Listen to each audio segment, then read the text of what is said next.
Ethan, can you grab my suitcase? The voice floated over from Lily, a bubbly, bright-eyed young woman who happened to be my ninth and final tenant. She'd just graduated and landed her first job as a music teacher. I raised an eyebrow. Since when do landlords work as bellhops? I said it, but my body had already moved. So that was it. The last unit was officially taken. All the major work was done. My good life was finally about to begin. Life, after all, is a journey, and none of us get to choose where it starts. I happened to get lucky. Born into privilege. Thanks to the hard work my parents put in during the first half of their lives, I was handed a life most people spend decades chasing. And I wasn't about to waste it. I made a silent vow, to enjoy every bit of it, the way they'd hoped I would. My father, Scott, said he and my mother, Laura, wanted just enough money to travel the world together. The rest? They put into real estate, for me. Specifically, 10 apartments. I kept one for myself. The other 9? I rented out. But not to just anyone. I was selective, very selective. I hand-picked each tenant, all single women. That way, when the leases ended and the properties returned to me, I'd get back a space that felt more cared for, more peaceful. Or so I thought. I expected a quiet, steady life. What I got instead was wave after wave of chaos. All stirred up by the 9 women who now lived under my roof. After helping her with the luggage, I was just about to head out when she suddenly blocked my path. Ethan, I've got kind of a situation. Could you maybe? Nope. Come on, dear landlord, couldn't you just? Nope. Could you at least hear me out before saying no? Nope. I wasn't kidding, I specialize in being unbothered and unavailable. Before my parents took off on their round-the-world trip, my mom, Laura, gave me one last piece of advice: watch out for women who are too beautiful. And I've always lived by a simple rule: want to live long? Stick close to money. Stay far away from women. Especially ones who start a conversation with, could you maybe? That tone never leads anywhere good. Fine, she snapped. Then I'll just sue you for planting a hidden camera in my room and violating my privacy. Yeah. That escalated fast. And yes, someone really had installed a tiny camera in her room. It wasn't me. The place had sat vacant for years before I bought it. Could have been the old property managers. Could have been one of my parents' cleaning crews. Or maybe some shady contractor during renovations. Who the hell knows? Too much time had passed. No way to trace it now. I already reported it to the police, I told her flatly. So stop trying to use it as leverage. Her cheeks puffed up in fury. Then I'll just go public. Post it all over social media. Let everyone know how creepy this place is. See who still wants to rent from you. Let's see how you live when that sweet passive income dries up. Damn. She had me. If the unit stayed vacant, there'd be no rent. No rent meant no lazy, cushy lifestyle for me. And I had no intention of giving that up. You win, I muttered. What do you want? You'll find out soon enough, she said with a triumphant little smile. Just be ready to come with me on Saturday. Oh, and wear something formal. Seriously? I live in hoodies and joggers. If I even have formal wear, it's buried somewhere under 5 years of denim and gym clothes. The moment I stepped into the hotel and saw the gilded chandelier glittering above the marble floors, I knew this wasn't going to be simple. Every instinct in my body told me to turn around. Right on cue, my phone buzzed. Ethan. You're here. I'll come get you. Yeah, I muttered. I'm in the lobby. She led me to a private dining room tucked behind polished double doors. Inside was a crowd of 20-somethings, all dressed like they were attending a wedding, a job interview, or both. Lily clung to my arm with the fakest smile money couldn't buy and turned to face the room. "This is my boyfriend," she announced sweetly. "Everyone, meet Ethan." My brain stuttered. Boyfriend? What the hell? So this was it, she dragged me here as a decoy. A human shield to fend off unwanted advances. And she hadn't even warned me. I shot her a look, equal parts confusion and "are you kidding me," hoping she'd toss me a quick explanation. Nothing. She ignored me completely and guided me to the empty seat beside her. Suddenly, all eyes were on me. Like, laser beam locked. If stairs could melt steel, I'd be a puddle on the carpet by now. No sooner had I sat down than someone piped up. "Mr. Brooks. What a smooth operator. Come on, spill it. How'd you manage to win Lily over?" "Excuse me?" That was not in the script. I kept a straight face while discreetly texting her under the table. "This is extra. I'm charging for this." Aloud, I leaned forward, lowering my voice like I was about to reveal state secrets. "You guys really want to know?" They nodded eagerly, leaning in. "It's simple. Just 3 words." They held their breath. "With my heart." Collective groan. Eye rolls all around. One guy in the room, though, didn't join in the laughter. He stared at me like I'd just insulted his ancestors. His eyes hadn't left me since I walked in. I leaned toward Lily, whispering through a forced smile. "Okay, who's the guy? Why does he look like he wants me dead?" "He's the whole reason you're here," she whispered back. "Your job tonight is to block him." "Great. Just great." The man's jaw tightened. He finally spoke, his voice casual, his intent anything but. "Mr. Brooks, you clearly have a lot going for you. May I ask where you work?" I was in the middle of stuffing a dumpling in my mouth. Too busy enjoying the free meal to care. Then came the sharp stomp on my foot under the table. "Right. The performance." I swallowed. "Oh, me? I don't work anywhere right now. I spend most of my time relaxing at home. I live off my parents' investments." A stunned silence swept the room. People exchanged glances. The whispers started. But I didn't care. Not one bit. The man chuckled stiffly. "Mr. Brooks, you do have quite the sense of humor." I looked him dead in the eye. "I never joke with strangers." That shut him up for a solid few seconds. Long enough for me to go back to my dumpling. A few minutes later, that annoying voice rang out again. "Well, judging by how fast Mr. Brooks is eating, I'd guess he hasn't had a proper meal in days. And this 5-star cuisine, maybe a first for him? This guy seriously has a problem. What kind of man can't shut up and let someone enjoy their dinner?" I didn't even look up. "Sounds like you eat here a lot." He puffed up like a peacock who just spotted a mirror. "But of course." Someone nearby jumped in, eager to gas him up. "Daniel studied abroad. He's back now, working for a big firm. Makes $1.5 million a year." "Yup," another chimed in. "He's based in Grandview Tower, top floors, insane view.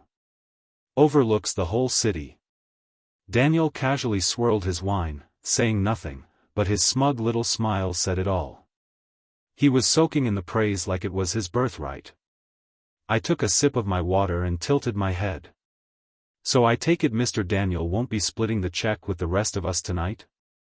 That landed like a slap across the table. Someone snapped, "What kind of question is that?" "Exactly," another jumped in. "We've never once had to pay when Daniel's at the table." "What are you trying to imply?" "Right? Just last week he said he'd take us on a trip abroad, his treat. Isn't that right, Daniel?" All heads turned to him. Daniel's confident smirk wavered. His mouth opened, but nothing came out, like the words got stuck halfway. In the end, he just quietly reached for the bill. After dinner, I grabbed Lily's hand and made a beeline for the door. No way I was sticking around for round two. Out in the hallway, we ran into him again. Daniel. He stood there waiting, posture stiff, smug expression back in full force. "Let me formally introduce myself," he said. "Daniel. I'm one of Lily's suitors." He paused, then dropped the smile. "Let's be honest, you're not in her league. If you had even a shred of self-awareness, you'd step aside." Here we go again. Apparently, dinner wasn't enough of a lesson, he was back for round two. I stared at him, at that arrogant little smirk, and felt my temper starting to boil. "Daniel," I said evenly, "I'm sending those exact same words right back to you." He let out a low laugh, fake and hollow. "You're still in denial, huh?" he said. "Let's get real. In cities like New York, you don't get to think about marriage unless you have the basics: property, income, stability. That's not controversial, is it, Mr. Brooks?" I gave a slight nod. I wasn't sure where this was going, but it reeked of setup. I glanced over at Lily. She looked just as puzzled as I was. Daniel saw the confusion, and pounced. "Let me clarify," he said, chest puffing up. "I already own a car. And a condo. Right in Midtown Manhattan. Not huge, about 1,300 square feet, but more than enough for a couple starting out. In other words, I meet all the requirements." He looked down at me like a judge handing out a sentence. You're still working toward those things, right? Be honest, could you really give Lily the kind of life she deserves? Love is nice, sure. But reality always catches up. Wow. This guy really brought out the flex my assets speech. I hadn't seen that move since college frat bros tried to outbid each other on bottle service. I gave him a slow, amused smile. "Actually, Daniel," I said, "I do own property. And a car. In fact, I own 10 apartments. Here. In New York." His face froze. Jaw clenched. Blinked once, then nothing. I stepped in closer, voice still calm. "You've got one condo. That's cute. So when your parents visit, are they planning to bunk with you and Lily? All three of you in that charming little 1,300 square foot nest?" I turned to Lily with a knowing smile. "That wouldn't be too convenient, would it?" Her eyes lit up like Christmas morning. She nodded enthusiastically, like a bobblehead on double speed, and beamed at me with the kind of smile that could kill a man on the spot. I didn't bother looking back at Daniel's face. I could feel the heat of his humiliation from 10 feet away. I just took Lily's hand and walked off, leaving him there, frozen in his own silence. After I dropped Lily off at her place, I turned to leave without another word. Every time I got roped into one of her little adventures, it came with more drama than I had the patience for. The sooner I created distance, the better. "What's the rush, Ethan?" she called out behind me. "This is your apartment, you know. You could sit for a minute." "Better not," I said, waving her off. "You might eat me alive." She grinned. "You were amazing tonight. I owe you one. Whatever favor you need next time, it's on the house." I gave a half laugh. "Wow, actual gratitude. Noted. Later." But truthfully, I didn't believe a word of it. All I really wanted was for her not to call again. Women, I thought, shaking my head. Always some kind of complication. Still, I'd gotten a decent 5-star meal out of the ordeal. Could have been worse. I was just heading home, ready to crash for the night, completely wiped, when my phone buzzed again. Caller ID, tenant number 5, Autumn. Of course. Autumn was a doctor. Brilliant. Young. Already a full attending at one of the top hospitals in the city. Her future was as bright as the surgical lights she worked under. I sighed. What now? I picked up anyway. Just in case it was urgent. Hey, landlord, she said, voice casual and smooth. Pick up 2 bottles of red on your way. Come have a drink with me tonight. How much has she already had? I wondered. I think you're forgetting I'm your landlord, not your butler. And I don't drink. Thanks for the invite, but maybe call it a night. As I walked past the gate to her building, something gnawed at me. Autumn plus alcohol didn't sit right. Not because I cared about her, exactly, but because if anything happened in my apartment, I'd be the one stuck dealing with it. Liability, damage, mess, take your pick. So I doubled back. When I opened her door, I found her sitting on the couch, calm as ever, watching TV like nothing in the world was wrong. False alarm. The wine's here, I said, setting the bag by the door. Not coming in. And go easy on it, all right? Booze doesn't fix much. Before I could turn to leave, she was already standing in front of me. She tugged me gently into the apartment, flashing a sweet, harmless smile. You came, she said softly. Have a couple drinks with me. One person can't drink away the pain, but 2 might stand a chance. It was late. A man and a woman. Alone. In an apartment. With alcohol. I didn't even want to think about where this could go. Yeah, no. I don't really drink, I said quickly. You enjoy. I'm heading out. I turned to leave, only to realize I wasn't moving. She had a firm grip on the back of my shirt. What are you doing? I asked, exasperated. Autumn's eyes shimmered, glassy and wet, completely unrecognizable from the confident, composed doctor she'd been just hours ago. Is this woman unstable? Her voice cracked. Can you just stay with me for a bit? Please, Ethan. I clasped my hands together like I was making a prayer and said, half jokingly, my heart is a still lake, Mississippi. Please respect my inner peace. She didn't laugh. Instead, she sighed, and spoke, quietly but clearly. Lately someone's been texting me. Late at night.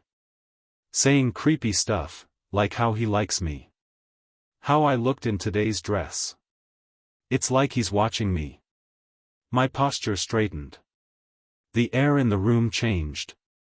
I went to the police. Turns out it's a virtual number, sent through some anonymous texting app. They pulled surveillance footage from around the building, but found nothing. No one suspicious. Nothing they could act on. They told me to stay home more. Said maybe it was just a prank. A stalker. A smart one. That sucks, I muttered. But you already called the cops, right? Just keep your doors locked at night. Don't open the windows. You'll be fine. She looked down, her voice barely above a whisper. But I can't hide at your place forever. Her eyes were red now, threatening tears. God. Why did women always drag me into things I didn't sign up for? I should be at home right now, gaming with my friends, headphones on, stress-free. Instead. She poured me a drink. I told her I didn't want it. She clinked her glass gently against mine anyway, took a small sip. I got the message loud and clear. Was I being rude? Weak? Unmanly? My pride flared for no good reason. And so, I drank. She started to talk, slowly at first, then all at once. About med school. About the pressure of her job. About a string of disappointing blind dates, one more awkward than the next. And I just sat there. Listening. At some point, she turned her head to the side, her profile framed perfectly beneath the warm, dim glow of the lamp. Her long hair slipped down over her shoulder like silk. And in that moment, lit by soft gold and quiet pain, she looked almost heartbreakingly beautiful. The next morning, I woke with a jolt. I looked down. Fully dressed. On the floor. Across from me, Autumn lay peacefully in bed. Good. At least she understood the concept of boundaries. After she woke up, I dropped her off at the hospital. I figured that was the end of it, that we'd go back to our separate lives. But around 8 p.m. that evening, my phone rang. Autumn again. Ethan, she said quickly, "Hey, I'm almost home. I'm on Central Avenue right now. You're coming to pick me up, right? Good. Hurry, okay? If you don't, I'll be home soon, and you'll miss your chance." What the hell? She hadn't even let me get a word in. Just rattled off her location like she was talking to someone who'd already agreed. Something about it didn't sit right. The tone. The way she spoke like she needed me to hear it. I had a bad feeling. I broke into a run, heading straight for Central Avenue. From the far end of the block, I started searching in both directions. Up and down the sidewalk, scanning storefronts and bus stops. Nothing. No sign of her. Panic started to claw at the edges of my chest. What if the stalker got to her? I tried to stay calm, but the more I thought about it, the worse the scenarios got. Then, just as I reached the intersection, I spotted her. She stepped out of a grocery store across the street, looking shaken. Hair slightly disheveled, eyes wide, body tense like a rabbit caught in a trap. She looked terrified. And breakable. I barely had time to call her name before I noticed the man behind her. Black hoodie. Black cap. Mask over his face. And he was closing in fast. There was something in his hand. I didn't wait to find out what. "Hey!" I shouted, sprinting across the street. "What the hell do you think you're doing?" The man froze, eyes wide like a startled animal. Then he turned, bolted full speed in the opposite direction. Fast. Too fast to chase. And honestly, I wasn't about to run into a trap if there was one. Autumn collapsed to the sidewalk, legs giving out like someone had pulled the cord on her power supply. She was shaking. I knelt beside her, took off my jacket, and wrapped it around her shoulders. "It's okay," I said quietly. "You're okay. He's gone now." I walked her back home. She clung to my arm the whole way like it was the only thing keeping her upright. When we reached her apartment, I turned to leave. But she grabbed my wrist. "Don't go," she whispered. "I'm scared." I sighed. "Come on, Autumn. Be serious. This isn't appropriate. Go inside. Lock the doors. Close your windows. You'll be fine." She didn't let go. "I think," she said, her voice soft but steady, "what I really need right now is a boyfriend." I nodded politely, trying to keep my tone neutral. "Makes sense. You should find one. I think you would be perfect." I pried her fingers off my sleeve, gently but firmly. "Autumn," I said, "you're scared. You've had a rough night. That's all this is. Get some rest, okay?" She didn't argue. Just looked at me with glassy eyes. I turned and left. Saving someone in a moment of crisis is just that, a moment. Gratitude under pressure isn't love. And I wasn't about to confuse the two. I was deep in sleep when my phone started buzzing like a fire alarm. "Caller ID, Mom." I groaned and picked up. "Seriously? It's not even light out. The sun's practically cooking your backside and you're still sleeping," my mom, Linda, snapped. "Get up. Get dressed. You've got a mission." "What mission? You woke me up this early for what?" "I set you up on a date," she announced proudly. She's got a great background. Pretty too. I think you'll match well. A date? Absolutely not.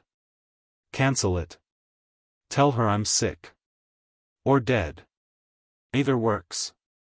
You're not getting any younger, Ethan. Your dad and I would really love a grandchild, you know. Whoa, okay. We're skipping about 10 steps here, let's not jump straight to diapers and daycare. I'm not going. You are going. She was introduced by my very good friend. If you skip it, your father and I are flying back, and we'll be in your face every single day until you come to your senses. Fine. I'll go. The date was at a quiet little cafe. Cozy place. Not many people around. Good lighting, soft music. The kind of setting where awkward silences echo especially loud. I spotted my date, Vanessa, at a table near the window. Pretty, huh? Mom must have been using her grandparent vision again, where beautiful just means female and breathing. She wasn't bad looking, but between the heavy foundation and an aggressive cloud of perfume, I was already blinking back tears. As soon as I sat down, she gave me a full-body scan, eyes sweeping from head to toe like she was evaluating livestock. You're Linda's son, right? She said finally. Height's okay. Face is decent. Bit on the skinny side, though. I prefer guys with, you know, more muscle. Wow, thanks. Nice to meet you, too. But that can be fixed, she continued casually. With some consistent gym time, you'll bulk up. I mean, a man should offer physical security. Oh, and by the way, she added, as if it were an afterthought, once we're together, I'll be managing your paycheck. Men tend to overspend, they need someone responsible handling the finances. Then, like she was ticking off a checklist, she leaned forward and asked, so, any major issues I should know about? If not, we can go ahead and start seeing each other. I opened my mouth to respond, but before I could get a word out, I heard a familiar voice. Ethan. There you are. Sorry I'm late. Lily. There she was, smiling sweetly as she walked up to the table, like sunshine on cue. Right on schedule. I had texted her earlier. Told her I needed an escape plan. And she delivered. Perfect timing. Vanessa blinked, clearly thrown off. And, who's this? She asked, eyes narrowing slightly at Lily. I gave her a sheepish smile. I was going to explain as soon as I sat down, but, well, you didn't really give me a chance. This is my girlfriend, I said, motioning to Lily. We've just started seeing each other. Haven't told my parents yet. Sorry for the surprise, I added. But hey, since we're all here, why don't the three of us grab lunch together? My treat. Vanessa's face froze in a tight, embarrassed smile, then flushed red with fury. She stood up so fast her chair scraped the floor. You're insane, she snapped. Who goes on a date when they already have a girlfriend? And with that, she stormed out, muttering curses all the way. Lily tilted her head, watching her go, then turned to me with a smirk. Seriously, Ethan? That's what you're into? Did you skip lunch and lose all judgment? I shrugged, defeated. Family setup. I didn't have a choice. Anyway, thanks for the save. We're even now. She grinned. Not so fast. You owe me lunch. Fair enough, I said. Where to? She batted her lashes. Mind if I bring 2 guests? I waved a hand like it was nothing. Bring the whole neighborhood. What's 2 extra plates? Then I saw them. A middle-aged couple waving enthusiastically from the next table. My smile dropped. Oh. We slid into a booth, and the couple sat across from me, eyes locked like I was under interrogation. I shifted in my seat, trying not to sweat. Please, don't just stare, I said awkwardly. Dig in. Eat. Didn't work. Her parents, Thomas and Grace, took turns firing questions like a tag team. How old are you, Ethan? Where do you work? How long have you and Lily been together? I shot Lily a panicked look.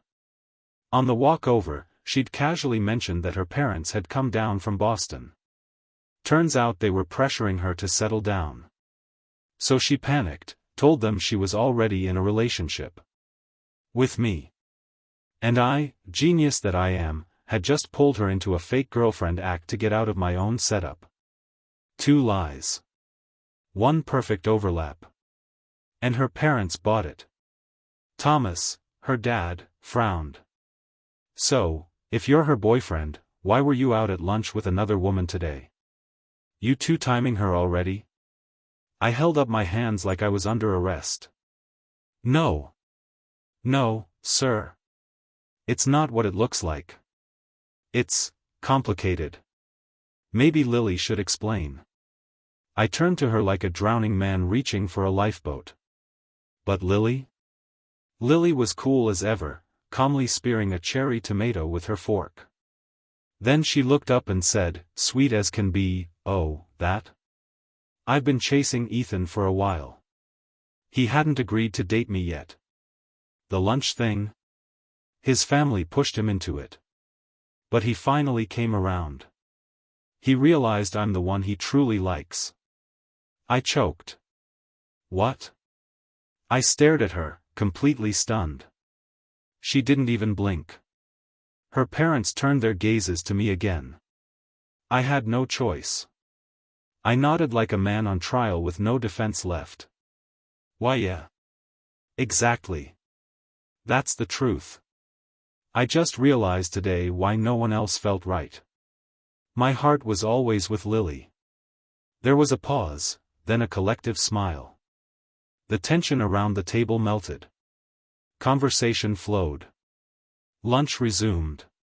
By some miracle, we made it through the meal unscathed. Barely. Once her parents left, I felt a sharp pinch on my waist. Ow. What was that for? Lily leaned in, eyes gleaming. You're such a good liar, Ethan. My parents are convinced now, you're officially my boyfriend. Congrats. You deal with it. I blinked. Wait, what? Wasn't this just supposed to be a little improv act? A temporary fix? Now she wanted to turn the fake relationship into, what? A real one? I didn't respond. Just walked her home and then made a beeline for my place. Freedom, baby. Love and marriage. Chains. All chains.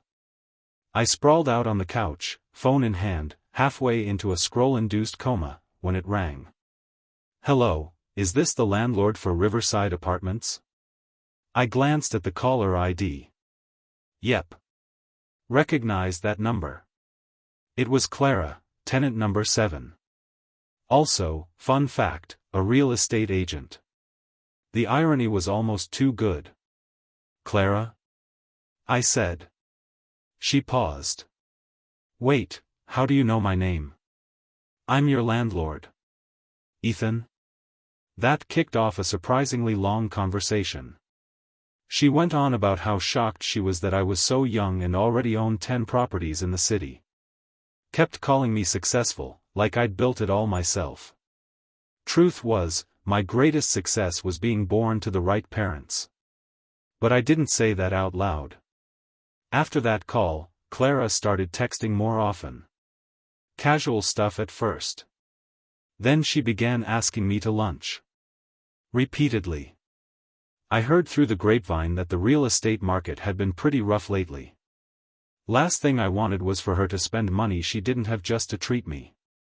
So when she called again, I picked up expecting to decline, and did, instinctively. Ethan, she said quickly, before I could hang up. I actually need a favor. That made me pause. If you don't come this time, I might not be able to rent the place at all. Her voice sounded sincere. almost anxious. I hesitated, then agreed. Because if Clara bailed on the lease, I'd be stuck with a vacant unit. No rent. And a ticking clock on my passive income paradise. She chose a modest little restaurant. Nothing fancy in the decor, just basic tables and chairs. But judging by the number of diners packed inside, this place had something far better than ambience. Good food. Okay, I thought. Maybe this won't be so bad. Inside the private room, I spotted Clara right away. She waved me over, all smiles. As soon as I sat down, I leaned in. So, Clara. What's going on? You said you needed help? She kept her tone light. No rush, Ethan. I already ordered a few of the restaurant's specialties. Take a look, see if there's anything else you want. I glanced over the menu. This looks fine. It's just the two of us, we're not feeding an army. The food arrived quickly. And, to be fair, it smelled amazing. We were halfway through the meal before she finally got around to the real reason for the invite. So, Ethan, she began, setting down her chopsticks, you probably know already, the market's rough these days. Real estate's hit a bit of a slump, and, well, things are tight. She paused, biting her lip, clearly debating whether to keep going. The hesitation made me impatient. Just say it. No need to be shy, I already ate your food. Kinda obligated now. Not usually my style, I hate unnecessary entanglements, but hey, free meal equals soft spot. She looked up at me, hesitant but hopeful. Would it be okay if you lowered my rent a little? That was it? I almost laughed. Sure, I said, waving it off. I thought you were about to ask for free rent altogether. A discount's no big deal. At this point, stability mattered more than a few $100. A paying tenant, even at a slightly lower rate, was still a win. Her whole face lit up. Clara beamed like someone had lifted a weight off her shoulders. The tension in her brow disappeared, replaced with a bright, relaxed smile. She told me how quiet things had gotten lately, fewer buyers, fewer showings, but she still had a handful of promising leads. If even one came through, she said, she'd treat me to a proper thank you dinner, no shortcuts next time. I smiled and nodded along, not wanting to crush her optimism. The more time I spent around Clara, the more I noticed her grit. She wasn't flashy. Wasn't the kind of person who relied on shortcuts or charm. She worked hard. Took hits. Got back up. Again and again. That kind of resilience, it got to me a little. For the next few days, life finally quieted down. No drama. No surprise phone calls. Just, peace. As I was walking down the street, I suddenly felt something wedge itself into the crook of my arm. I looked down. It was a hand, trembling slightly but gripping tightly. Then I looked up. Clara? Before I could say anything, she spoke first, loudly and sweetly. Babe. What a coincidence. I told you I was heading home for dinner tonight, remember? I frowned slightly, but then she shot me a quick wink. Oh, right, sweetheart. I said, catching on. Perfect timing. I was just about to go buy groceries. Clara turned and addressed a man standing nearby, middle-aged, well-dressed, and carrying the unmistakable air of someone who was used to getting his way. See, Mr. Warren? I told you, my husband came to pick me up. And you didn't believe me. I played along, shooting the guy a pointed glare. Mr. Warren didn't say a word. He just muttered something under his breath and slunk away, defeated. I turned to her. What was that about? She exhaled. He's one of my clients, pretending to be interested in buying property, but all he really wants is to get me to dinner. Keeps coming up with excuses to meet in person. Total creep. Today he wouldn't leave me alone. Thank God you showed up, I finally had an excuse to shake him off. She smiled. Come on, it's dinner time. My treat. You earned it. Dinner, sure, I said. But I'm paying this time. We found a restaurant, low-key but cozy. Ordered a few dishes. Nothing too fancy. She said she was in a weird mood and wanted wine. One bottle of red turned into 2 more. People say drinking helps you forget, but only if you can handle it. And Clara? Apparently not her superpower. Still, the conversation was easy. Light. Until, of course, someone had to ruin it. Of all people, it was Daniel. Of course. He strolled over with that irritating smirk, the kind that made you want to rearrange his face. Well, he said, loudly enough for the whole restaurant to hear. Isn't this Lily's boyfriend? Out on a different date tonight? He turned to Clara with exaggerated concern. Miss, I'd be careful if I were you. This guy's already taken. Lily turned me down for him, and look at what he's doing. I rolled my eyes so hard I nearly saw last week. Was this guy ever not dramatic? When he finally paused for breath, I spoke up, calm but direct. My relationship with Lily? None of your business. He scoffed. Even if I didn't exist, she still wouldn't choose you. As for me and this beautiful woman here, how is that any of your damn business? Daniel's expression twisted, visibly flustered. How rude. Clara just leaned back, smiled, and said, yeah. I like his rudeness. What's it to you? Mind your own business. And with that, we went right back to eating, as if he didn't exist. Daniel stood there awkwardly for a few more seconds before finally taking the hint and slinking off, tail between his legs. Clara raised her glass again. By then, I was barely keeping it together, tipsy, full, and fading fast. The last clear thought I had before blacking out was, damn. She can really drink. When I finally woke up, it was already mid-morning. The first thing I noticed? I wasn't at home. I was in a hotel room. What the hell? I sat up, groggy, head pounding. Pulled the blanket down, and froze. Underneath? Just my underwear. No shirt. No pants. No memory. My mind spun.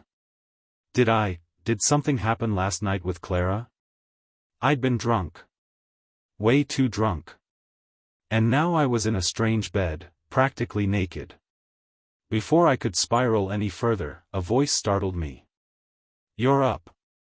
Come on, let's go grab breakfast downstairs. I whipped around. It wasn't Clara. It was Lily. Lily? At the hotel breakfast buffet, I couldn't eat a single bite. My stomach was tied in knots. My head was buzzing. There were a dozen things I wanted to ask, but I didn't even know where to start. I couldn't bring myself to meet her eyes. Finally, I asked, quietly, Lily, what exactly happened last night? She looked up, casual as ever. Oh, that's what you're stressed about? Then she leaned in, eyes sharp now. Do you have any idea what could have happened to you last night if I hadn't shown up? What do you mean? I asked too loudly. A few diners turned to look. I lowered my voice, desperate. Seriously, what happened? She sighed. You were blackout drunk. Clara brought you to a hotel, this hotel. Checked you in. Took you upstairs. Daniel told me something shady was going down, so I rushed over. Found you half-conscious and stripped down, with Clara acting like she owned the place. I told her I was your girlfriend. She left pretty quickly after that. My heart thudded in my chest. No way, I said. It couldn't have been like that. Lily didn't flinch. Ethan, do you even realize how dangerous that was? Just think about it, drunk, alone in a hotel room, with a woman you barely know. What if she turned around and accused you of something the next morning? Think about it. All she'd have to do is say you forced yourself on her. Doesn't matter if it's true or not, if she goes to the cops, you're done. I swallowed hard. She wasn't wrong. That single sentence hit me like a splash of ice water. Until now, it hadn't even occurred to me how close I might have been to disaster. I mean, I started, grasping for logic, she's one of my tenants. She just invited me to dinner to say thanks. I helped her out, that's all. I don't think Clara's that kind of person. Lily cut me off, her tone flat. Then tell me this, why bring you to a hotel? Why not take you home? And why strip you down to your underwear? I had no comeback. None. Because she was right. I didn't know Clara that well. And last night? I couldn't remember a thing. Lily looked at me seriously, her tone sharper than usual. Ethan, I'm going to be blunt with you, she said. Women in their late 20s and early 30s. You are exactly their type of temptation. You've got money, a good face, and, well, decent enough abs. To them, locking you down means they never have to work again. Instant upgrade to trophy wife. Game over. Her words caught me off guard. Made me a little uncomfortable, if I'm being honest. But I couldn't deny she had a point. Lily, I seriously can't thank you enough, I said. If you hadn't shown up last night, I don't even know what would have happened. She shrugged like it was no big deal. Don't mention it. We are a couple, after all. I stared at her, caught off guard by how naturally she'd said it. A faint blush rose in her cheeks. She looked away. I mean, fake couple, she added quickly, her voice barely above a whisper. So quiet, I wasn't even sure I heard it right. Later that day, I got home and realized my phone had died. Once it powered back up, I saw a string of messages from Clara. It was a long text. More like a confession.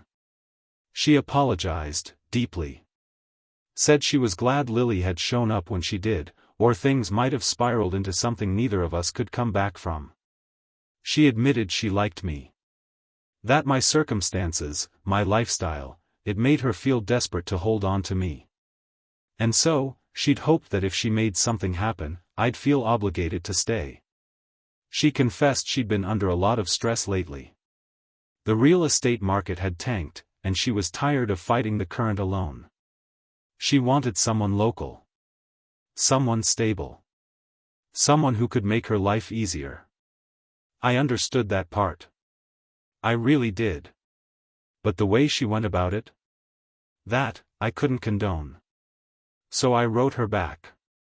Told her gently but firmly, focus on your work. Build something you can rely on. Because the things you earn yourself? Those are real. The things others give you? They can vanish overnight. I added one more thing, maybe a bit cold, but necessary.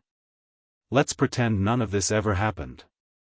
Unless it's something urgent, we shouldn't be in touch anymore. I wouldn't want my girlfriend getting the wrong idea. Brutal, maybe. But honest. Sometimes the kindest thing you can do, is not let someone keep hoping for a story that isn't going to happen. So they can finally start writing their own. The past few days, something I ate must have triggered it, my gums were on fire, and the pain had settled deep in my jaw. By the time I finally gave in and went to the hospital, I was ready to beg for mercy. What I didn't expect was to walk into the exam room and see Autumn, tenant number 5, standing there in her white coat. She looked up, startled, then broke into a smile behind her surgical mask. Her eyes crinkled into cheerful crescents. Ethan, she said playfully, don't tell me you made an appointment just to come see me? I shot her a look. Please. I didn't even know you worked here. Can we skip the jokes and get to the part where you fix this? My tooth is killing me. I finally get what they mean when they say toothache isn't a real illness, but it feels like dying. She chuckled. All right. Open up. After a few seconds of poking around, she leaned back and gave her verdict. Looks like your wisdom tooth's inflamed. Probably from eating too much spicy food. I'll prescribe some meds to bring the swelling down, but once it settles, you really should get it extracted. Otherwise this will keep happening. Then, just as I was about to thank her, she casually added. You free this afternoon? I need a favor. Come with me on a blind date. What? Don't play dumb, she said, peeling off her gloves. You're always telling me I should meet new people, right? Well, a friend set me up with someone. But I don't want to go alone. You'll be my wingman. Just sit there, read the vibes, tell me if he seems like a creep. Help or not? I thought about my aching tooth. Yeah, I still needed her. So I nodded. Later that afternoon, we met at a small coffee shop. The three of us, Autumn, her date, and me, the awkward third wheel. The guy was young, dressed sharp, polite.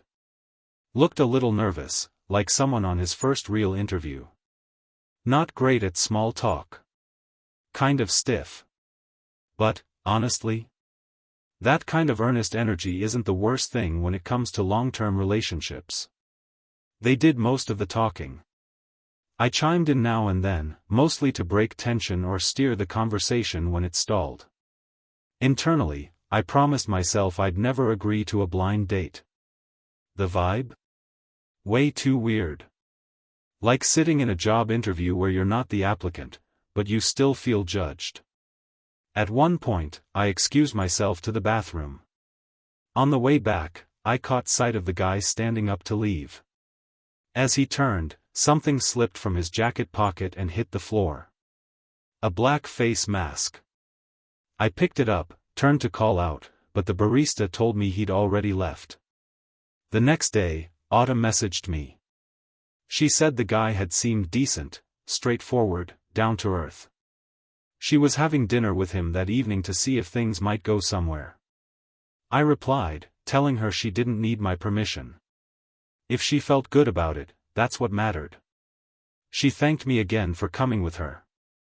Said she felt it was only right to keep me in the loop since I helped out. It was good to see her finally opening up.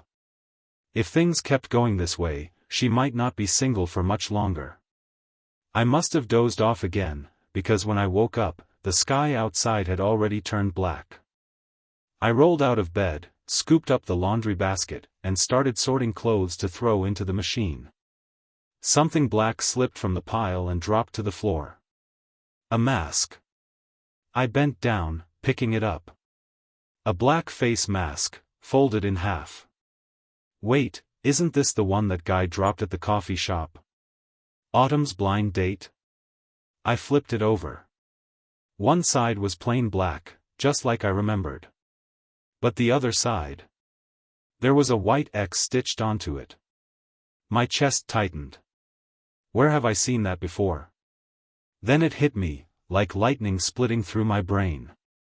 That night. Autumn. Alone. On the sidewalk. The man in black, the one who followed her. He was wearing a mask just like this. Same style. Same white X. It couldn't be. Could it? The more I thought about it, the more unease crept in. That blind date guy, there was something about him that felt off. Like I'd seen him before, but couldn't place it. Now I could. His height. His build. It matched the stalker almost perfectly. I grabbed my phone and called Autumn. No answer. I texted her. Still nothing. My stomach twisted.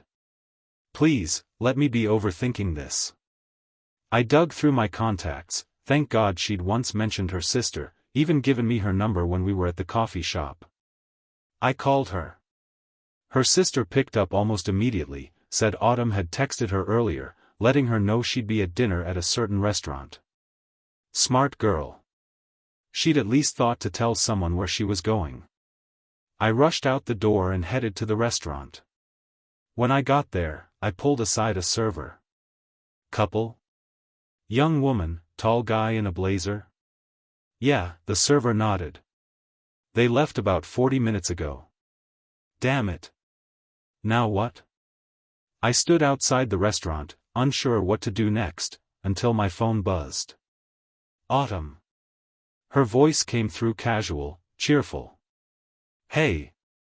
Sorry, I just saw my sister said you were trying to reach me. I accidentally had my phone on silent.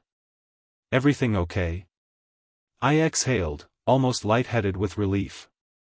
Yeah. Yeah, all good. Just, making sure you got home safe. Oh, she teased. Are you worried about me? Jealous of my date? No. Not jealous. There was a pause on the line. Then why were you so anxious? I hesitated. I wanted to tell her everything. The mask. My suspicion. The creeping fear twisting in my gut. But how do you say something like that, without proof? And what if I was wrong? What if this guy really was decent, and I just ruined her shot at something good? So I swallowed it down. Just, make sure you always tell your family where you're going, okay? I said. Seriously. You never know these days. She was quiet for a second, then replied softly, okay. I will. And just like that, the call ended. But the weight in my chest stayed. One afternoon, I got a call from Lily. She wanted me to attend a friend's wedding with her. I groaned. Nope. Not going. It's your friend's wedding. Why should I be there? Her tone shifted, faster, almost pleading. But, my parents will be there too. So? Let them go. What's that got to do with me? I could hear the hesitation in her voice. A soft sigh. If they ask where you are, what am I supposed to say? Oh, he didn't feel like coming? That wouldn't go over well. And honestly, she added, they're not there just for the wedding. They want to see you. I opened my mouth to say, what's there to see? But then I remembered, right. To them, I was their daughter's boyfriend. Fine, I muttered. I'll go. The wedding was surprisingly upscale. Held at a 5-star hotel. Elegant decor. Professional host. The whole thing had a magazine-worthy aesthetic. While I was fully committed to my plate of food, I caught movement in my peripheral vision. Someone was approaching our table. Even before I saw him, I heard him. Well, Ethan. Daniel. Of course it was Daniel. He walked over with his trademark smirk, the kind of smile that always seemed one breath away from a cheap shot. And you are? I asked flatly. That earned us a few awkward glances. His grin stiffened like someone had just poured ice water over it. We've met before, he said, trying to save face. We had dinner together once. Lily was there, too. Don't you remember? I put on a theatrical expression of realization. Oh, right. I'm so sorry, I said, giving him a sincere, almost apologetic nod.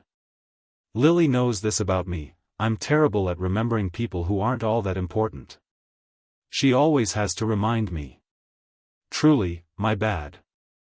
The temperature around us dropped about 10 degrees. Even the waitstaff seemed to pause mid-step. Daniel's smile faltered, but he forced it back on. Mr. Brooks. Must be nice being forgetful. Funny though, last I heard, you said you had 10 properties. Yet you still ended up working at a tiny little company run by one of my friends? And hey, credit where it's due, you played the role well. Had me fooled for a second there. I almost believed the whole landlord-tycoon act. Before I could respond, someone stepped up beside him. Dylan. Fantastic. I knew Dylan from that exact, tiny little company Daniel was mocking. The one Linda got me into after she decided I was turning into a houseplant by staying home too much. She said it was her friend's son's startup. Nothing intense, just something to pass the time. I agreed, thinking it'd be low pressure. It wasn't. The place was chaotic, petty, full of infighting. The kind of office where the drama was more stressful than the actual workload. One of the senior managers took an immediate dislike to me. Made it his personal mission to target me at every turn. Eventually, I'd had enough. We got into it one afternoon, words were exchanged, and I was fired on the spot. Dylan? He was that manager's right-hand guy. Loyal as a guard dog, smug as hell.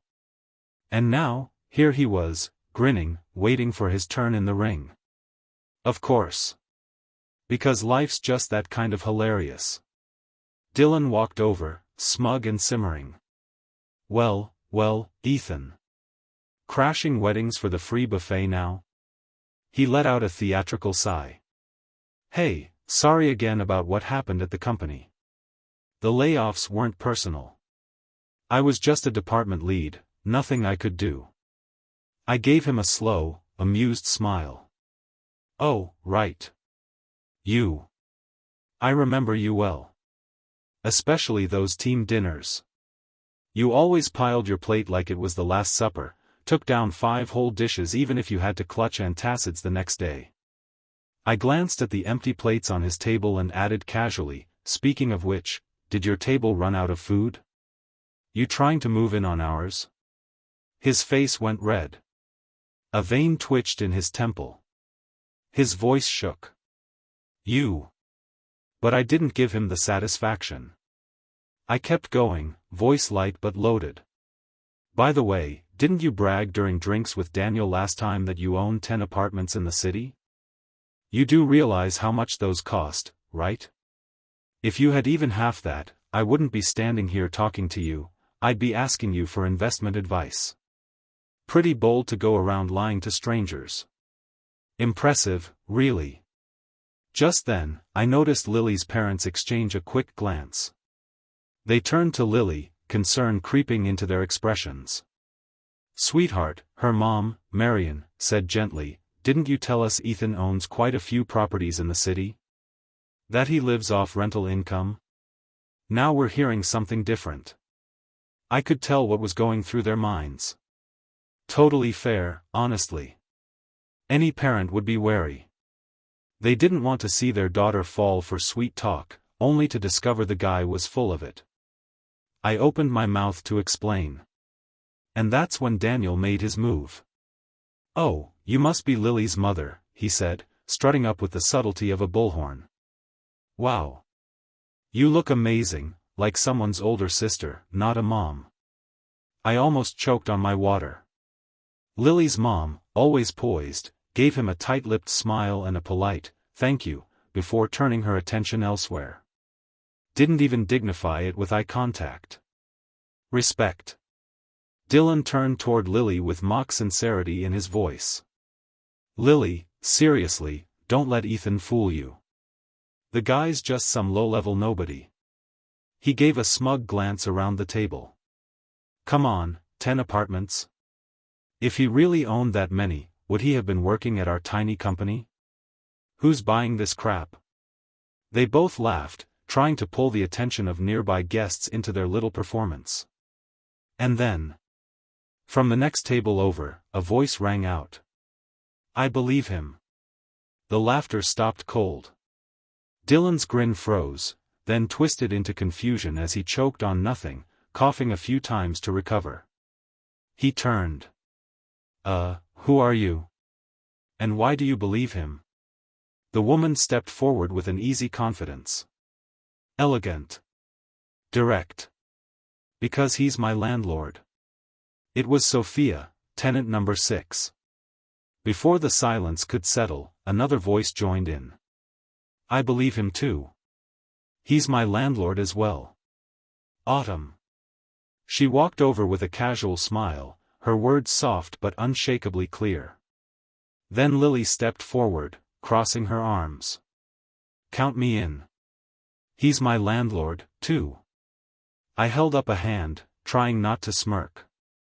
All right. Ladies, let's not make a scene." I turned toward them, putting on my most dramatic landlord scolding face. "This is exactly what I told you not to do. I said keep a low profile, didn't I? And now look what's happened. Everyone knows I've got 10 properties downtown." I sighed like a man burdened by wealth. I mean, sure, I could live off rent and never work again, but some people get jealous. "You've really put me in a tough spot here." Then I turned to the other guests at the table with a sheepish smile. "My apologies, everyone. Didn't mean to interrupt your meal. Please, carry on." Without so much as a glance back at Daniel or Dylan's slack-jawed faces, I sat back down and picked up my chopsticks. From across the table, I could feel Marion, Lily's mom, watching me. The suspicion in her eyes had shifted. Now it looked a lot more like approval. A few seconds later, Daniel and Dylan quietly slipped away, their egos trailing behind them like deflated balloons. Dinner wrapped up not long after. Lily invited her parents back to her place, and I went with them. Somehow, the dinner conversation drifted toward the one topic I really didn't want it to. Me and Lily. Marion, her mom, suddenly leaned forward and locked eyes with me. "Ethan," she said seriously, "I just have one question for you. Do you like Lily?" My brain blanked. Under her expectant gaze, I stumbled. I think I do." "Think?" she echoed, eyebrows rising. Right then, pain shot through my foot. I looked down. Lily had kicked me under the table. I snapped back to reality. "I mean, I do. I really like her. A lot." Marion nodded approvingly. "I figured as much. My daughter's head over heels for you." "Mom!" Lily gasped, burying her face in her hands. "What? You're shy now? Come on, what's there to be embarrassed about?" Then Marion dropped the real bomb. "Anyway, Thomas and I were just talking, we think it's time the two families met up. You know, have a proper dinner. Talk about your future. Wedding plans, maybe." I shot Lily a what the hell look. She avoided my eyes entirely, still playing innocent. "I'll go along with whatever you all decide," she said sweetly, without even glancing at me. Perfect. I was officially on the grill, with the heat on full blast. I forced a smile. "Well, my parents are traveling abroad at the moment. Once they're back, we'll figure something out and get in touch." We walked her parents out, waved goodbye, and watched their car pull away. The second they were out of sight, I turned to Lily, silent, but furious. She wouldn't even look at me. Kept her gaze trained somewhere off to the side, like even eye contact might trigger a laser blast. "What the hell was that?" I hissed. "I thought we were just pretending.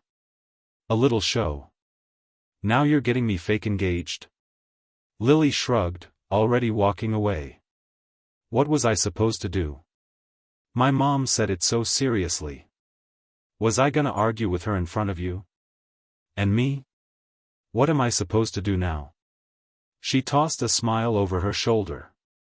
"You'll figure it out." Great. Now I had to figure out how to break the fictional engagement to my parents when they got back. Just as I was sinking into dread, my phone buzzed. Sophia. The water heater in her unit was broken. Of course. No matter how chaotic my personal life got, I was still the landlord, and when appliances broke, I was the one who had to show up. I told Lily I had to go, and rushed off to unit number 6. Sophia opened the door with her usual warmth, waving me inside. She was always easy to be around, cheerful, open, and refreshingly straightforward. Probably had something to do with her work environment. Just a few minutes into any conversation with her, and she felt more like a friend than a tenant. In her message earlier, she said the water heater was acting up, fluctuating between scalding and icy during showers. I checked everything I could think of. Nothing obvious. After pacing and tinkering a while, it hit me. Battery. These older models sometimes used battery ignition, and if it hadn't been changed in a while. I ran downstairs, picked up a fresh pack, replaced the old ones, and left the extras in her drawer just in case. Then I ran the hot water in the kitchen, smooth, consistent. Problem solved. I stood up and was about to leave when she stopped me. "I'm gonna hop in the shower to check if it's actually working in the bathroom," she said. "If it cuts out again, I'd rather have you here to fix it right away." It made sense, logically. So I shrugged, sat down on the couch, and flipped on the TV. But the longer I sat there, the weirder it started to feel. The sound of running water echoed from the bathroom. Steam began to seep out beneath the door. I shifted uncomfortably, eyes fixed on the screen, forcing my thoughts to stay anywhere but where they were drifting. Then, a sharp scream. I shot up. "Sophia? You okay?" I shouted toward the door. No answer. I pounded on it. "Sophia? Did you fall?" Still nothing. Panic kicked in. I'd read something just last week: some girl slipped in the shower, hit her head, died instantly. My chest tightened. She was my tenant. If something happened. Without thinking, I kicked the door in and rushed inside. Steam clouded the air. My eyes stung as I stepped forward, disoriented. No one was there. The bathroom was empty. What the hell? There was no exit. No back door. No human could fit through the tiny ventilation window, especially not from the 12th floor. Before I could make sense of it, I felt arms wrap around me from behind. Soft. Warm. Tight. I froze. My throat went dry. Heat flushed through me. I peeled the hands off and turned around. Sophia. Completely fine, wrapped in a thin robe, damp hair clinging to her neck. But under the robe? No bra. No pretense. "What are you doing?" I asked, stunned. She smiled shyly, stepping closer. "Ethan, I like you. A lot. Will you be my boyfriend?" Her body pressed closer. Warm. Familiar. Dangerous. Everything in me screamed to stay. To lean in.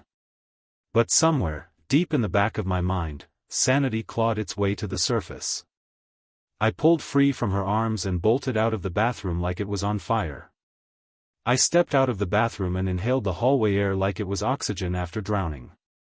My heart was pounding in my chest, and I needed a moment, just one, to bring myself back to earth. Sophia emerged not long after, now fully dressed, her expression calm and unreadable. She sat down beside me, lit a cigarette without saying a word, and silently handed me one. The air between us felt heavy, saturated with everything that had just happened, but not a word passed between us. Not until I finally broke the silence. "What's going on, Sophia?" She exhaled slowly. "What do you mean?" "I mean this. That stunt in the bathroom. You think it's normal to come onto someone like that?" She shrugged. "I like you. Is that a crime?" I stared at her, hard. "I don't believe in love at first sight. So don't give me that. You could have talked to me. Like a normal person. Whatever's going on, you didn't need to do that." She took one long drag from her cigarette, then put it out in the ashtray. Her voice turned quieter. "I'm pregnant. A little over 3 months now." I blinked. "What?" "I don't know who the father is," she said. "So I figured, I'd better find one. You seemed like a good candidate, decent, stable, attractive. So I picked you. I was still trying to wrap my head around her words when a more immediate horror hit me. You're 3 months pregnant, and you tried to, with me? My voice sharpened. What if I hadn't pulled away? What if I'd lost control? She waved it off like it was nothing. It's not a big deal this early on. The baby's fine. My fists clenched. You seriously don't get how messed up that is? She just stared into the ashtray, almost like she was talking to herself now. I used to manage a big bar downtown. The more alcohol I sold, the bigger my commission. One night I was drinking with clients, got too drunk. I passed out in a private room. When I woke up, my clothes were half off and I couldn't remember anything. One night. That's all it took. And I got pregnant. My stomach twisted. You didn't go to the police? She gave a bitter laugh. To do what? Put myself on display? Become everyone's favorite gossip story? You think they'd let me keep my job after that? I'd never find another gig with that kind of pay. I didn't know what to say. I wasn't her savior. I wasn't her judge, either. All I could do was listen. Eventually, she turned toward me. Her voice was soft, almost apologetic. I'm sorry, Ethan. I shouldn't have dragged you into this. That was selfish. I waved it off. Just, don't do that again. Her smile didn't quite reach her eyes. We both knew this moment would hang between us, unspoken, for a long time. I was just about to step out the door when a man came out of nowhere and punched me square in the jaw. What the? I staggered back, stunned and completely caught off guard. I clenched my fists, ready to swing back, but Sophia's voice cut through the chaos. Don't. Ethan, please don't hit him. The guy stood there, glaring at me like he wanted to tear me apart. So you're the deadbeat who got Sophia pregnant and then vanished like nothing happened, he spat. You think that makes you a man? You're just a piece of trash, walking away like she doesn't matter. That kind of fury, it wasn't hard to figure out. I glanced at Sophia. He's one of your admirers, isn't he? Sophia bit her lip and gave a small nod. The guy stepped forward again, fists shaking. Don't blame her. I hit you because I wanted to. Because I can't stand seeing someone treat her like you did. But if you swear to me, right here, that you'll take care of her and the baby, I'll let you hit me back. As hard as you want. I blinked. This guy was serious. He wasn't just posturing, he meant it. There was something painfully sincere about his devotion. A rare kind of loyalty. I almost smiled. You know what? I said, brushing myself off. I hope she chooses you. I turned to Sophia. He's a good man. Someone who'd show up when it counts. That's worth more than any resume or bank account. The poor guy looked confused, like he couldn't tell if he was being rejected or blessed. I didn't wait for clarity. I walked away, rubbing my jaw. This whole day had been one big mess, from walking into Sophia's personal chaos to taking a hit for something I never signed up for. Halfway home, my phone buzzed with a video call. Lily. She squinted at the screen the moment I picked up.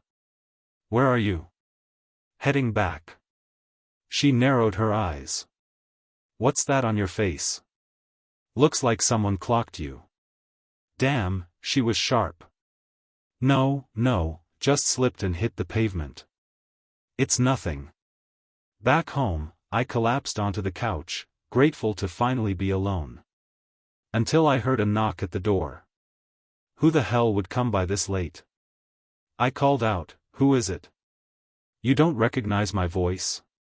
Want me to knock some sense into you? That tone, I knew it immediately. Lily? Sure enough, she stood outside, looking at me with worried eyes the moment I opened the door. Jesus, Ethan, your face, what happened to you? She looked like she was 2 seconds away from tears. I waved her off, trying to be the tough guy. Just a scratch. No big deal. Then I winced, grinning had tugged at the swollen spot on my jaw.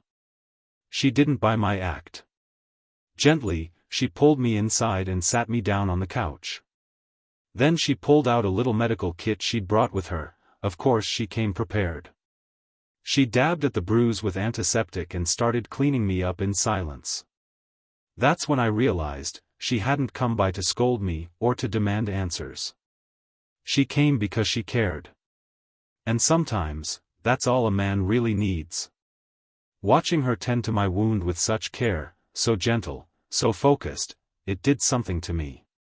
For the first time in a long while, my heart, which always felt like it was floating untethered, finally settled. Maybe I'd already fallen for her. Maybe I'd known it for a while and just refused to say it out loud. But right now, looking at her so close, so sincere, I could see it clearly, a life with her wouldn't just be possible, it would be beautiful. I reached out, took her hand gently, and leaned in for a quick kiss. She froze, eyes wide with surprise. What was that? She stammered, her cheeks turning the color of a ripe apple. I grinned. What? A boyfriend can't exercise his rights? Ugh, you're so annoying. And just like that, life settled into something simple. Peaceful. Almost serene. As long as my tenants didn't stir up drama, my days were easy. Lily and I kept growing closer, naturally, slowly, without forcing anything. We were both the kind of people who preferred to build love like a house, laying bricks one by one, grounding it with a solid foundation. No rush, no shortcuts. Just something real, something that could weather any storm. One night, we were lounging in front of the TV, half watching, half playfighting over the remote. Lily suddenly sat up a little straighter. There've been more cases lately, she murmured, eyes on the screen. Girls getting attacked, assaulted. It's sickening. I glanced over, reached for her hand again. You be careful, okay? Especially on your way home from work. I'll come pick you up whenever I can. Her eyes welled up, glistening. Ethan. Don't do that, she whispered. Don't be so good to me. If we ever break up, I don't think I'll be able to take it. I gave her hand a gentle squeeze. Then let's just not break up. Ever. My phone buzzed. It was Autumn's sister calling. Hey Ethan, is Autumn with you? No, she's not. Is something wrong? It's not me, it's her mom. She's been trying to reach her but can't get through, so I figured I'd check with you. I asked instinctively, is she still seeing that guy? I think so. Then maybe she's with him. Probably left her phone somewhere and didn't hear it. Yeah, that's possible. After I hung up, I didn't think much of it. I'd been through this kind of scare before, it usually turned out to be nothing. But a few minutes later, my phone rang again. Weird. Why so many calls today? This time it was a landline number. I didn't recognize it, so I hung up. It rang again. I hung up, again. And again. Damn, this caller had stamina. I sighed. Fine. If this was some kind of persistent telemarketer, I'd hear them out just to get it over with. Hello, who is this? The voice on the other end was frantic, terrified. Help me. Come to the Kennedy Hotel, room 520. What the hell? Some scam, I thought. Had the tricks really gotten this elaborate now? Dropping hotel names? But something felt off. That voice, it sounded familiar. Wait. That was Autumn. My stomach dropped. Something was very, very wrong. I immediately called her back, no answer. I told Lily to call 911, to get the police involved. But even with a dispatch, it would take time. Time I wasn't willing to waste. I grabbed my keys and raced to the Kennedy Hotel, my mind spiraling with worst-case scenarios. When I got there, I rushed to the front desk and begged the receptionist to bring a master key and come with me. Room 520. We stood outside the door. From inside, I heard the sound of glass shattering. A man yelling. A woman sobbing. Oh God. This was real. The door burst open. There she was, Autumn, barely dressed, trembling in a corner. The man loomed over her, shirt unbuttoned, mid-act, about to force himself on her. Without thinking, I launched forward and kicked him straight off her. He stumbled backward, crashing into the nightstand. The hotel staff standing at the door froze in shock. Call security. I barked. Autumn, recognizing my voice, bolted toward me like a frightened rabbit. Her body collided with mine, shaking uncontrollably as she sobbed into my chest. Tears spilled down her cheeks like shattered pearls. I peeled off my jacket and wrapped it around her bare shoulders. Her arms and face were bruised, blue and raw. She'd been through hell. I was about to speak when a blow came out of nowhere, slamming me to the ground. It was him, the same guy. And just like I'd suspected before, he came prepared. I scrambled back to my feet and grappled with him. We fell into a vicious fight, fists, elbows, kicks. He looked dumb, but the guy had strength. And rage. I was starting to lose ground. He managed to pin me down, straddling me, throwing punches like a machine.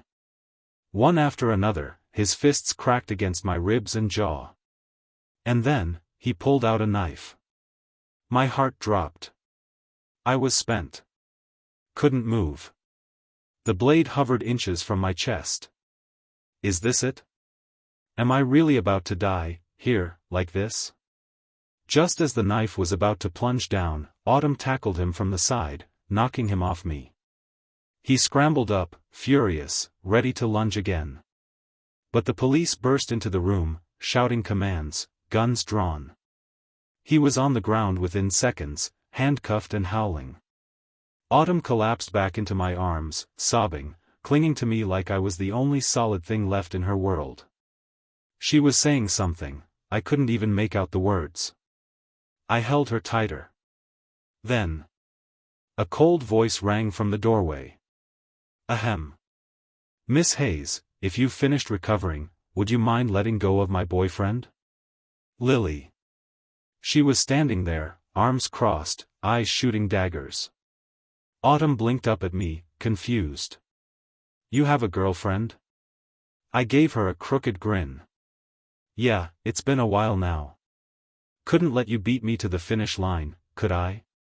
She stared at me for a moment, then chuckled weakly. Well damn. I hesitated, then sighed. There's something I should have told you. She looked up.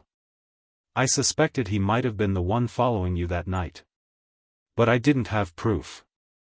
And I didn't want to ruin things for you. I thought maybe, just maybe, I was wrong. If I'd spoken up earlier, maybe none of this would have happened. She shook her head gently, her eyes soft. Don't apologize.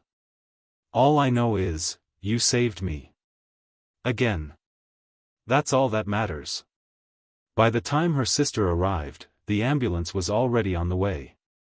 She took Autumn home to rest. The bruises on her skin would heal eventually. But the wounds inside? That would take time. She's gone. You can stop staring now, your eyeballs are about to pop out. Lily's voice was teasing, but I caught the trace of jealousy in it. I sniffed the air dramatically. Is that vinegar I smell? Lily, do you smell that? She gave me a light shove. You're so annoying. Don't be mad. She's my tenant, and a friend. You really think I'd just sit back knowing she was in danger? Would you even like me if I was that kind of selfish guy? She rolled her eyes but couldn't hide her smile. I'm kidding. Relax. We started walking home together. You're not hurt, are you? She asked, scanning my face. Me? Please, I'm invincible, I said with a wink, flexing dramatically. Later, the police gave us the full picture. The man had once been one of Autumn's patients, a long time ago. Something about her had gotten under his skin. He became obsessed. It started with following her around. Then waiting near her building. Then anonymous messages. The day at the supermarket? He had actually planned to drug and abduct her, and if I hadn't shown up when I did, who knows what would have happened. Somehow, by sheer luck or manipulation, he managed to get closer to her. She thought he was just a nice guy she'd recently met. He wanted more. He wanted all of her. But Autumn, even if she didn't fully understand what made her uneasy, always kept a wall up. Something in her resisted. He grew impatient. One night, during what was supposed to be just another date, he convinced her to go up to the hotel with him. Once inside, he made his move. When she begged him to at least use protection, he went downstairs to buy some. That small window, that brief moment of opportunity, was when she called me. And the part that still gets me? She remembered my number.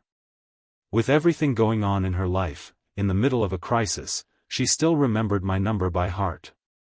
Later that week, I talked it over with Lily. We decided, once Autumn had time to rest, once things had settled down, we'd go visit her together. Just when I thought things had finally calmed down, I got a call from one of Lily's co-workers, panicked, breathless. Ethan, something's happening. Someone's blocking Lily from leaving the school. What? In broad daylight? Who the hell was bold enough to pull this stunt? I dropped everything and raced to her school. When I got there, the gates were swarming with people. I pushed through the crowd, wondering if Lily was somewhere in the middle of it all, until I spotted someone I definitely wasn't expecting. Daniel. He was standing in the middle of a massive heart made out of red balloons, giving instructions like he was directing a Broadway musical. I edged closer and tuned in. All right, he was saying to a group of obviously hired extras, here's the plan. In a minute, I'm gonna yell, Lily, I have something to say, come down here. Once she shows up, I'll do my confession speech.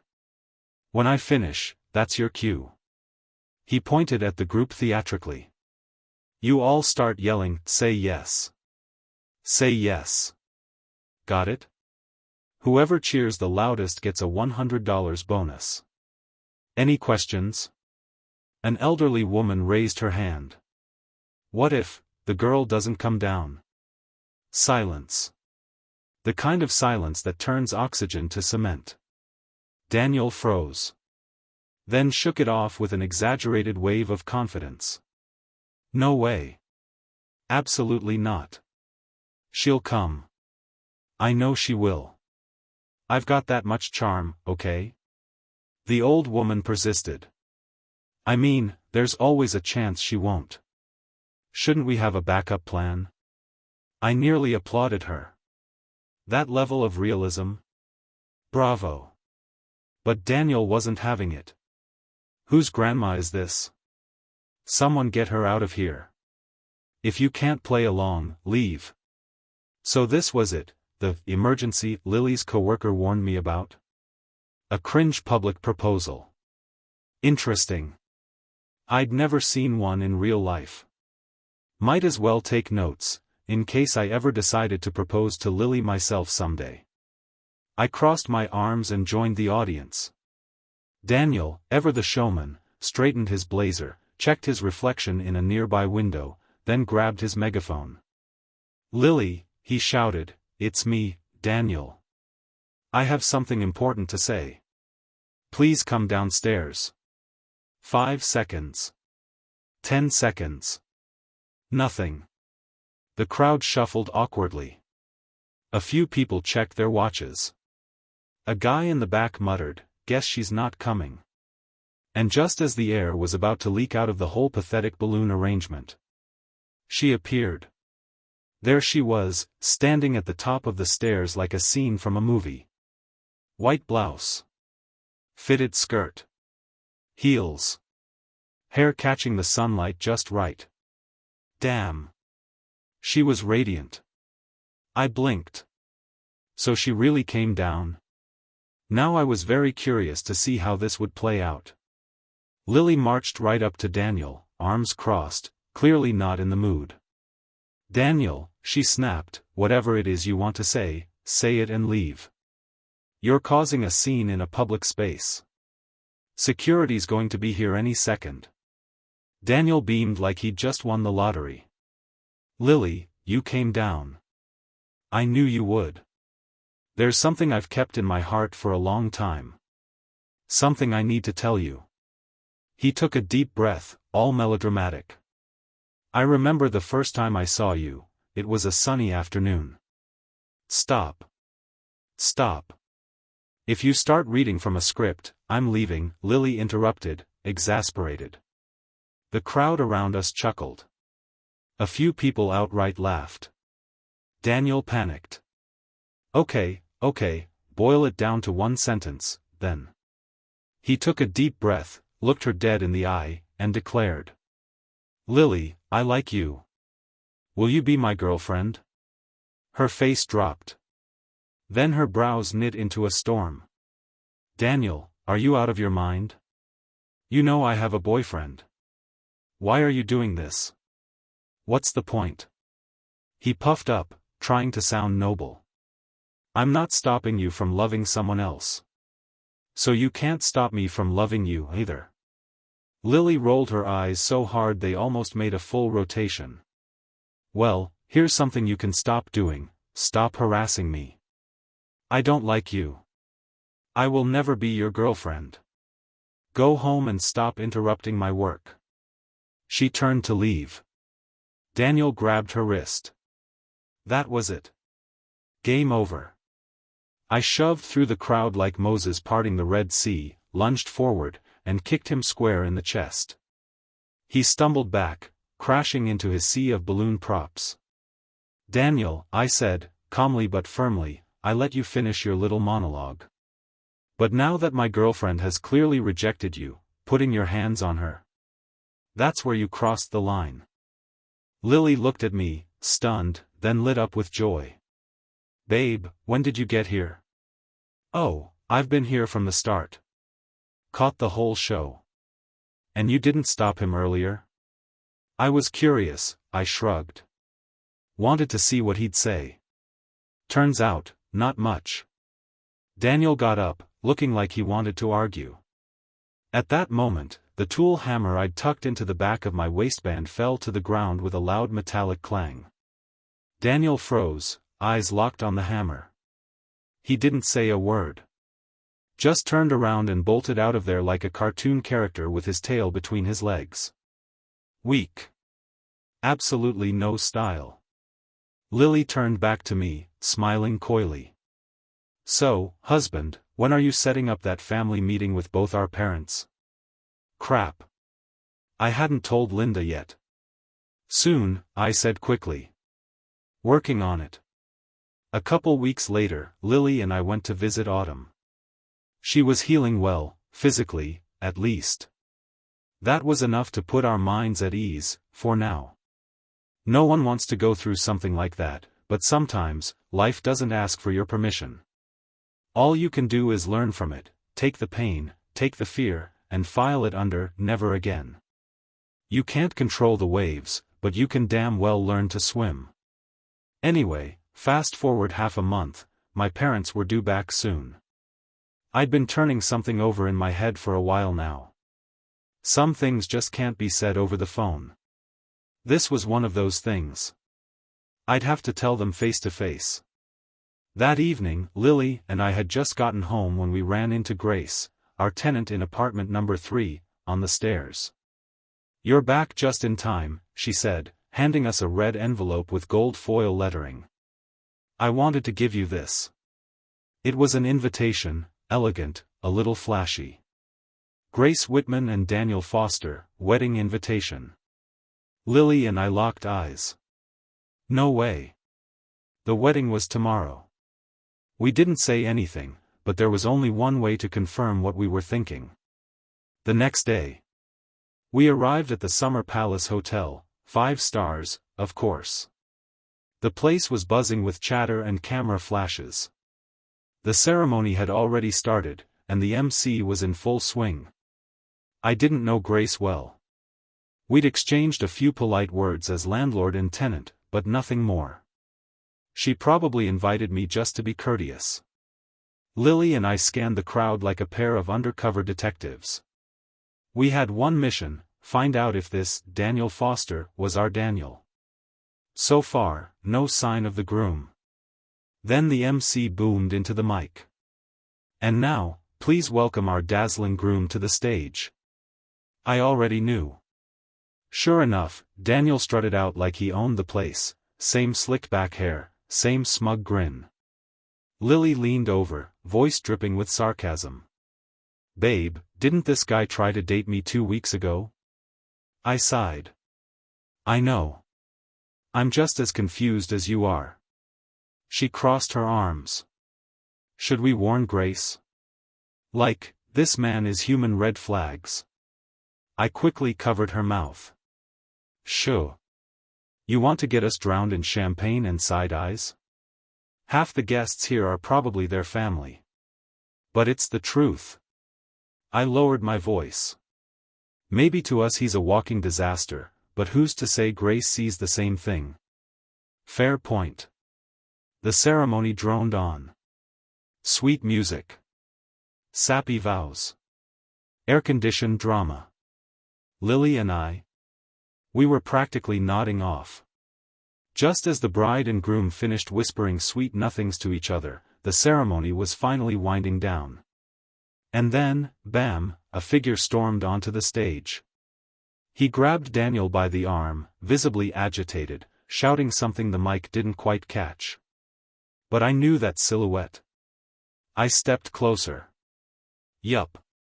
It was Sophia's admirer, the guy who had been trying to look out for her all along. I hurried up to the stage, trying to defuse things. Hey, man, it's me. Look, if something's up, let's talk about it after, alright? This is someone else's wedding, maybe don't cause a scene. He shook his head, trembling. It's not that I want to cause trouble. But this is a life-or-death situation. What do you mean? He took a breath, then turned to the crowd, voice trembling, but steady. Sophia. You remember her, right? I nodded slowly, and he went on. That night, at the bar, she was drugged and raped. And the man who did it was Daniel. The entire ballroom fell silent. He continued, his voice cracking. She's pregnant. Tried to keep it quiet, tried to deal with it on her own. But there were complications. Serious ones. She needs expensive treatment if there's any chance of keeping the baby. Our families pooled everything, but it's not enough. We came to Daniel, not to ask him to marry her. Just to take responsibility. To make sure the child survives. But he denied everything. Called us liars, said we were extorting him. Well, we've got proof now. So I'll ask you, Daniel, right here, in front of everyone, are you going to take responsibility, or not? The mic echoed with his words, blasting every syllable across the venue. Murmurs turned into gasps. Guests turned to one another, pointing fingers, whispering, judging. Grace, the bride, stood frozen. Then, slowly, she reached up and removed her veil. Her voice was cold. Daniel, thank God I found out now. I don't know what kind of man I thought you were, but clearly, I was wrong. We're done. She turned and walked off the stage, heels clicking like gunshots on marble. Daniel called after her, voice cracking. But she never looked back. I picked up the mic and locked eyes with him. You want to talk this out? Or wait for the cops? His face flushed deep red. Screw your talk. You ruined my wedding, he yelled, fists clenched. I didn't even blink. All right then. I'll just call the police. His entire body stiffened. Wait. Wait, let's talk, okay? Everything's negotiable. In the end, under legal pressure and the glare of witnesses, Daniel agreed to a $100,000 settlement for Sophia. The scandal exploded online within hours. Days later, his company released a statement citing serious reputational damage and terminated his employment. And as for Daniel? Last I heard, he was living in some no-name town hundreds of miles away, broke, humiliated, and forgotten. Good riddance. My parents finally came back. We were having dinner when I told them, "There's something important I need to talk to you about." They exchanged a look. "Wait," my mom said. "Start with the good news or the bad news? I need to mentally prepare." I smiled. "Good news." Now both their eyes were locked on me, full of curiosity. "I've got a girlfriend," I said. "And I'm planning to arrange a meeting between the two families. If everything goes well, we'd like to start discussing marriage." They practically jumped out of their chairs. Suddenly, it was an interrogation. Where's she from? What's her family like? What does she do? How did we meet? I answered each question patiently, and eventually suggested they meet her in person. So Lily came over. The moment my mom saw her, she gasped, "She's beautiful." Then they instantly clicked, hand in hand, off to the sofa, chatting away like old friends. By the time dinner was served, they were already laughing like mother and daughter. After she left, my mom turned to me, beaming. "She's wonderful. Absolutely wonderful." "I think so too," I grinned. A few weeks later, both families sat down together. The atmosphere was warm, the conversations flowed, and we settled on a date for the wedding. That night, I told my parents the whole story, how I met Lily, how we started off on the wrong foot, the strange twists and turns that led us here. My dad chuckled. "Sounds like you stumbled into this one by sheer dumb luck. And with a girl like that?" My mom shook her head in disbelief. "You'd better thank us. If we hadn't bought you those 10 properties, you'd never have met her." I opened my mouth to argue, but found myself coming up short. "Touché, Mom. Touché."